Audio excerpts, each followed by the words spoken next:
David McCuain, who's a professor and chair of political science at Sonoma State University, and he joins us live from Tamales in California.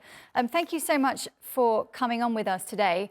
Questions have been raised about Kamala Harris's track record with foreign policy in the past and whether she's previously been a bit more focused on domestic policy. Do you think if she becomes president that she might make these foreign issues, which are so significant at the moment, a main priority for her? Yeah, one of the interesting things about the selection, for example, of Governor Walz, as opposed to other candidates, is it is largely a domestic focus. Obviously, there's his military service component.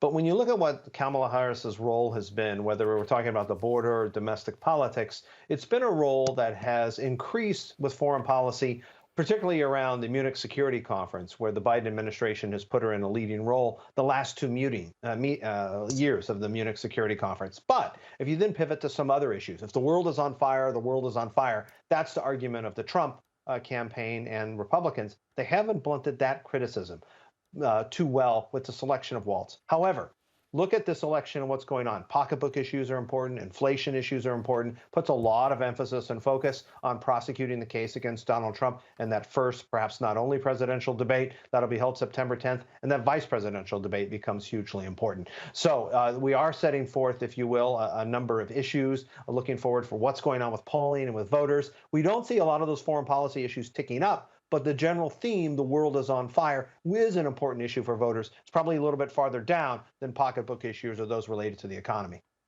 And David, we've obviously got prominent Democrats speaking today, and the party's been working on finalising its official platform. You obviously mentioned a few of the issues that may be featured there. What else do you think could be included in some of these announcements? Yeah, two broad themes. One is you started to see after President Biden spoke on Monday last night with Barack Obama and Michelle Obama, and nobody wants to follow Michelle Obama speaking, even Barack Obama. But after you see that, you started to see while they were pushing hard at Donald Trump, there's also this unity theme. So tonight, Tim Walz will build on that unity theme. You'll see that tomorrow night with Kamala Harris. And that's because a key subset of voters that are now energized in this election and have closed some of the gap, are that 18 to 34 demographic. The demographic that's listening to Taylor Swift, the Swifties, and Beyonce, the Beehive.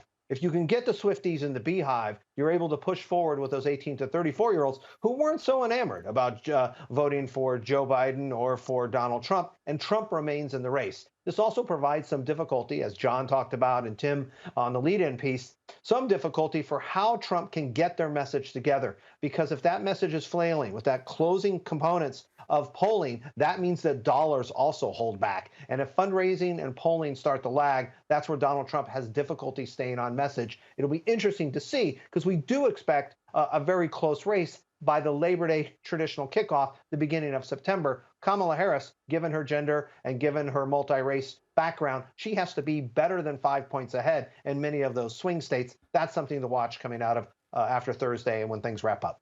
And David, it's widely being reported that the events of January the 6th, 2020 will be featured in today's speeches at various points. What are you expecting to hear?